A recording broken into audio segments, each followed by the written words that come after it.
ঢাকা বিশ্ববিদ্যালয়ের প্রতিটি হল দখলে নিয়েছে কোটা আন্দোলনকারীরা। বুধবার সারারাত এক দফা দাবিতে মিছিল করতে থাকেন তারা। দাবি আদায় না হওয়া পর্যন্ত হল ছাড়বে না বলেও জানান তারা।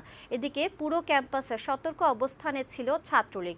এছাড়াও প্রশাসনের নির্দেশ অনুযায়ী বিভিন্ন হলের সামনে টহল দেয় পুলিশ। অন্যদিকে সহিংসতায় নিহতদের স্মরণে আজ সারা দেশে গায়বানা, জানাজা ও প্রতীকী কফিন মিছিল করবে আন্দোলনকারীরা।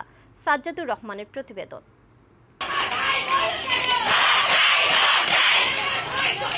এভাবেই রোকেয়া হলের সামনের সড়কে বসে স্লোগান দিতে থাকেন সাধারণ শিক্ষার্থীরা। পরে হল নিজেদের নিয়ন্ত্রণে নিয়ে নেন তারা। শুধু রোকেয়া হল নয়, ঢাকা বিশ্ববিদ্যালয়ের প্রতিটি হলই বুধবার রাতে ছিল কোটা সংস্কার আন্দোলনের শিক্ষার্থীদের দখলে। যারা সড়কে আসতে পারেনি তারা হলের রুম ছেড়ে গেটের সামনে স্লোগান দিতে থাকেন। সাধারণ শিক্ষার্থীরা জানান, দাবি থেকে এক চুলও নড়বেন না তারা। ভিসি বা প্রক্টরের অনুমতি ছাড়া পুলিশ আসা নিষেধ। সেখানে একটা হলে আসবে কেন? দলীয় রাজনীতি চলবে না। এখানে সাধারণ শিক্ষার্থীরা শান্তিপূর্ণভাবে হলে বসবাস করবে।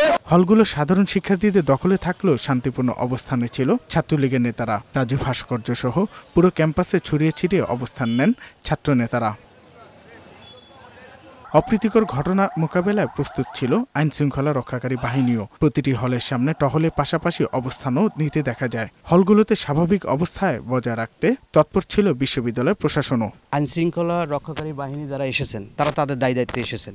হল আমাদের প্রভোস্ট এবং হাউস টিউটর যারা আছে তাদের নিয়ন্ত্রণে আছে।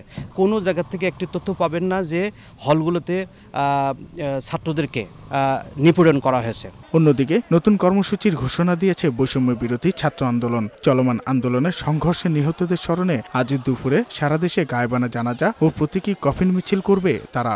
ভিডিও বার্তায় এই ঘোষণা দেন সমন্বয়ক নাহিদ ইসলাম। যারা ঢাকায় আছেন, আশেপাশে আসেন, সকলের প্রতি আহ্বান থাকবে আপনারা আগামীকাল দুপুর 2টায় সবাই রাজু ভাস্কর্যে সমবেত হন।